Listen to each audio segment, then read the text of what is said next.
দেখেন, যে যে দলের রাজনীতি করি, কিছু কিছু ক্ষেত্রে আমরা যদি সত্যবাদী হই তাহলে কথাগুলো হয়তো অনেকের গায়ে লাগবে।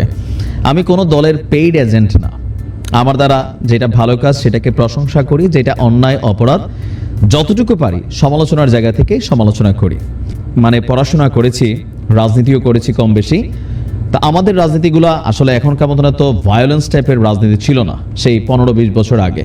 এখনকার রাজনীতির হিসাবটাই বদলাই গেছে।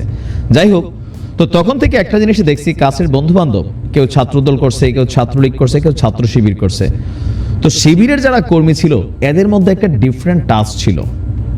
আর এই ডিফারেন্ট টাচের কারণেই 1971 সালে বাংলাদেশ জামাত ইসলামের বিতর্কিত ভূমিকার পরেও যত দিন গিয়েছে জামাত ততটা শক্ত হয়েছে। মেইন রিজন হচ্ছে সিস্টেম, চেইন অফ কমান্ড।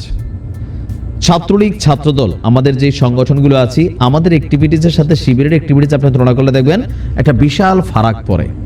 যেখানে একটা ইউনিভার্সিটিতে ভর্তি পরীক্ষা, আপনি দেখবেন শিবিরের ছেলেরা সবাইকে খুব হাসি মুখে সহযোগিতা করে, আপনারা দেখলে সালাম দিয়ে কথা বলে, পারলে একটু উপকার করে। বাকিরও করে না তা না, করে। তবে আমাদের বাকি দলগুলোর মধ্যে এ বেটা এই আমি কে চিনস, ভাইয়ের অমুক, তুমকের এমপি তুমক, এগুলো একটা প্রভাব বিস্তার হয়। কিন্তু শিবিরের মধ্যে এই জিনিসটা 100-তে হয়তো 5% আছে, 95% ডিফারেন্ট।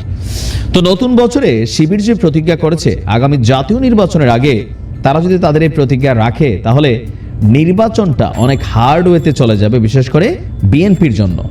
কারণ আমরা একদিকে ছাত্র দলের বিভিন্ন ভূমিকা যদি দেখি, অপরদিকে শিবিরের বিভিন্ন ভূমিকা দেখি, মার্কের দিক থেকে শিবির আগায় আছে অলরেডি। আর এখন যে প্রতিজ্ঞা করছে এর ফলে আরো 10 গুণ আগাই যাবে।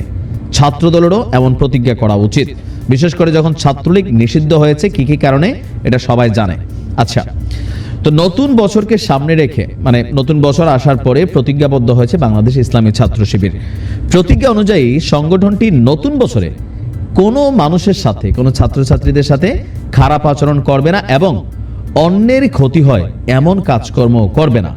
এটা আসলে একটা কমন প্রতিশ্রুতি প্রত্যেকটা মানুষের ব্যক্তি জীবনে থাকা উচিত।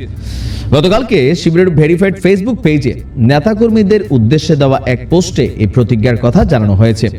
বলা হয়েছে, রাসূল সাল্লাল্লাহু আলাইহি ওয়াসাল্লাম বলেছেন, যার হাত এবং মুখ থেকে অপর মুসলিমগণ নিরাপদ থাকে সেই ব্যক্তি প্রকৃত মুসলিম। এই হাদিসগুলো আমরা কম বেশি প্রত্যেকেই জানি, কিন্তু কতটুকু মানি।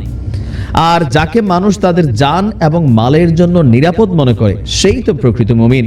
বুখারী, মুসলিম, তিরমিজি, মানে তারা এই হাদিসটা শেয়ার করেছে। কথাগুলো আমরা এজ এ মুসলিম হিসাবে কে কোন দল করি বিষয়টা কিন্তু তার সাথে কানেক্টেড না। আওয়ামী লীগ করি, বিএনপি করি, শিবির করি, জাতীয় পার্টি করি, যে যে দলই করি বা অন্য ধর্মের মানুষ হই, তাদের ধর্মে কিন্তু এরকম ভালো কথা আছে।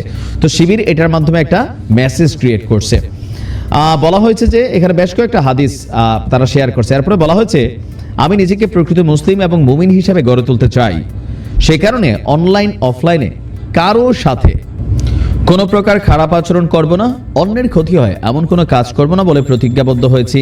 আপনি হয়তো তো এরকম একটা কোয়েশ্চেন মার্ক দিয়ে তারা তাদের স্ট্যাটাসটা শেষ করেছে। এগুলোতে মানুষ পজিটিভ ভাইব নেয়। তারপরে শুধুমাত্র কথায় না, কাজেও। আমি বরাবরই বলি, আমাদের বাংলাদেশ আওয়ামী লীগ, বিএনপি, জাতীয় পার্টি, অন্যান্য যে দলগুলো আছে তাদের যে সহযোগী সংগঠন হিসেবে ছাত্র কানেক্টেড যে সংগঠনগুলো আছে এগুলোতে আমূল সংস্কার করতে হবে, পরিবর্তন করতে হবে। কলেজ ক্যাম্পাসটাকে নিরাপদ করতে হবে। ছাত্রদের রাজনীতি হবে ছাত্রদের কল্যাণের জন্য।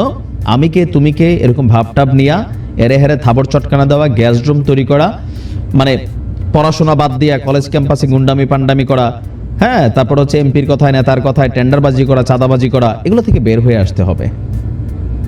বের হইতে না পারলে মানুষ আপনার সামনে কিছু বলবে না, কিন্তু আপনাকে প্রচন্ড ঘৃণা করবে। কারণ ভালো কাজ ভালো কাজই। আমরা আশা করি এটা শুধু শিবিরের প্রতিজ্ঞা হওয়া উচিত না, প্রত্যেকটা রাজনৈতিক দলের যারা নেতা কর্মী আছেন, ছাত্রদল, তারপর হচ্ছে যে এই মুহূর্তে যারা মাঠে রাজনীতিতে আছেন, আপনাদের এই জিনিসগুলো ফোকাস করা উচিত।